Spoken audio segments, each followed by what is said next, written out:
And we're live, people. Okay, this is going to be a good one because a lot of you have asked me this question on, this whole concept of what we're doing is about losing weight, optimizing yourself to your genetic potential, etc., etc. And so this topic today, in this video, we're going to be talking about breathwork techniques to optimize your HIIT training. Right, so there's a few words in there, buzzwords that I threw that I want to make sure you guys understand, and then eventually I'll loop it all back into what breathwork is for alpha and how you can leverage it for yourself.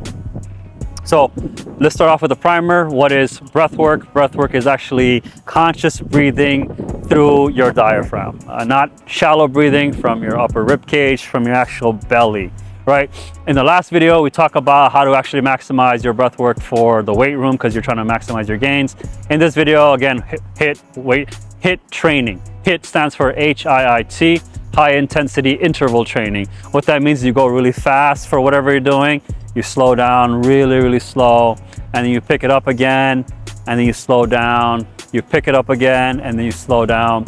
And what's really cool about this type of style and exercise is that let's just first imagine a normal scenario. You're in the treadmill, right? You're just following the regime. You're just walking. You're burning a certain amount of calories, but it's very slow because your body is so ingenious. It has the ability to understand how it needs to burn fuel. So it's always optimizing to burn the least amount of fuel. And so when you start running, and let's just say you've been running for a while and you're not seeing any improvement in your weight, it's because your body figured out how to use the least amount of resources for you to walk or run or whatever, and you're not burning anything. What's really cool about HIIT though, this is like, the term looks really like intense, high intensity interval training. It has the word intensity in there, so it is a little intense, but all it's trying to get to you is, hey, imagine you're just there, a lion is chasing you. Now, I really want you to imagine a lion is like you're just seeing a lion right now, and the lion is looking at you, and you're looking at the lion, and now you're saying your prayers to Jesus or Allah or Buddha or whatever God that you believe in, and like, holy, am I gonna be okay?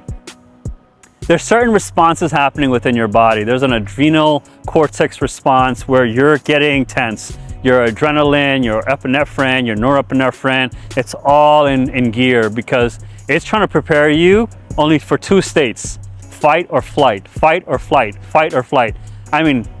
Be my guest. If you're one of the rare few people that can fight a lion and disable it, amazing.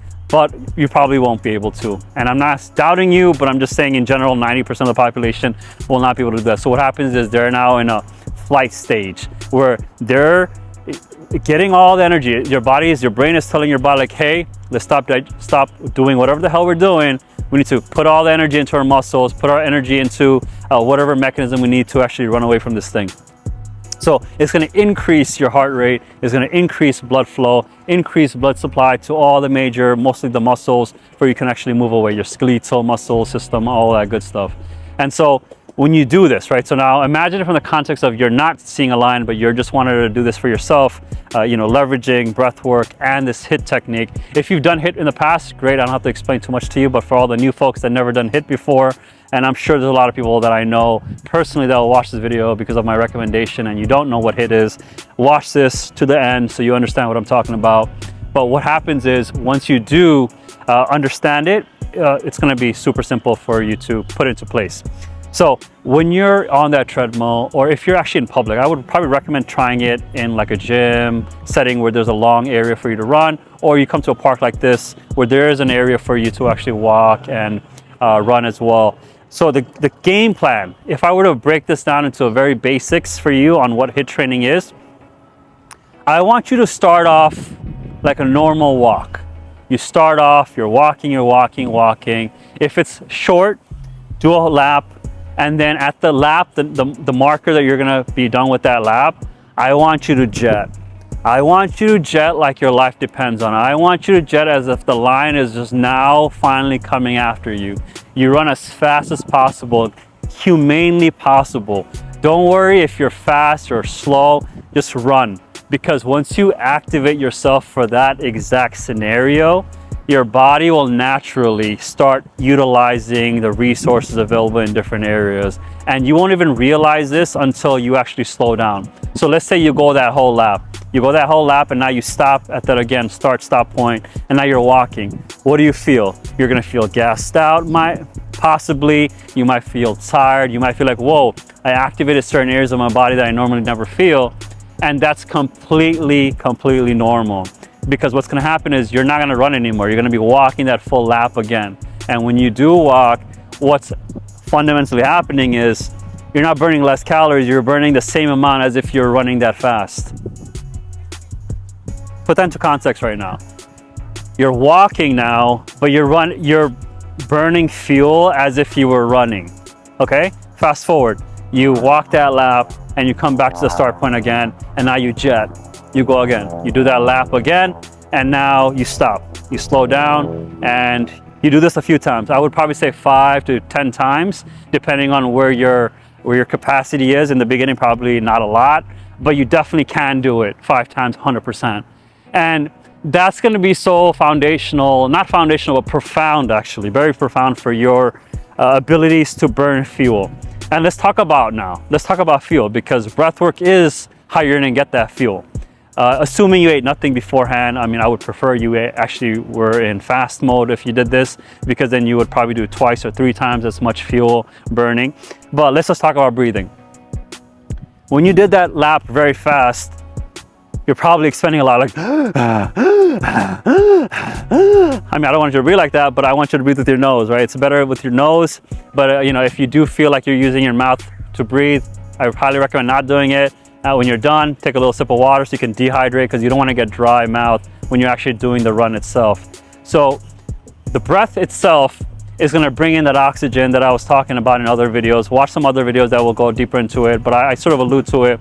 Oxygen will come in, it'll transfuse into your blood, and then it'll go to the organs that need it most, right? So in this case, when you're running really fast, your muscles need the oxygen. Your muscles need a ton of oxygen, just like your heart. And so you'll be able to get that energy from breathing. So when you slow down, you take a nice stroll, you then hold, 2 fingers, whatever, right on your belly button. Feel the belly expand, feel your chest rise, let it go. Expand the belly, rise the chest, let it go. You do this a few times. I mean, actually, you do this the whole time, to be honest with you. I'm not gonna fluff with you. I just want you to know what the real is, and then you decide for yourself if you're down for the real or not. I don't have time and patience for individuals that need a lot of hand-holding, only because they're always gonna need hand-holding. But the people that really want it, trust me, I only have to tell them 1 or twice, just so that they understand it, and then they just make it happen themselves. So, we talked about running, but this applies to anything physical, right? Anything physical activity. You're playing soccer, you're playing basketball, you're actually using the gym. You're on that treadmill, this is what I do, by the way, when I'm not in a park and I'm in a treadmill. This is gonna be good for you, because mostly it's gonna be in the gym, is you put it on like whatever's lowest setting, like a 2 setting or a 3 setting, whatever that's very comfortable for you to walk. You walk it maybe 2 minutes, or 1 minute I would recommend. 1 minute you walk it, and then when that minute is up, put that bad boy up. Put that bad boy to like 3, 4, 5, 6, whatever you're comfortable, and that makes you feel like you're running. You do that for a minute. All right, do that, you'll be gassed out, and then what happens? You do that again. You slow it down to 1 or 2, whatever the setting is, and you walk. And now you're gonna recover, but you're burning the same amount of fuel, and then you go ahead and put it back on 5 or 6. This is what I do. I put a 5 or 6, and I'm like running like crazy. And once I run, I probably do this for maybe 6 minutes, 6-7 minutes, and it's the equivalent of me running for 30 minutes. I want you to put that into perspective. We just shrunk the amount of time it takes me to burn the same amount of fuel, because I've applied HIIT training and applied proper breath work, so I'm not gassed out when I actually finish it. So that's the primer. How breathwork leverages your fuel system to activate more energy, and how you can actually activate your HIIT training so you can leverage that in itself to burn more fuel within your body.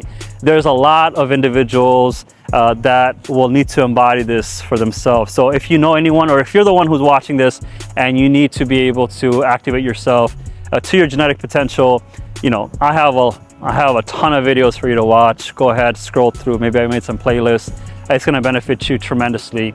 And so if you found any value in this video, definitely give me a like, letting me know you liked the video. If you disliked the video, let me know why in the comments below.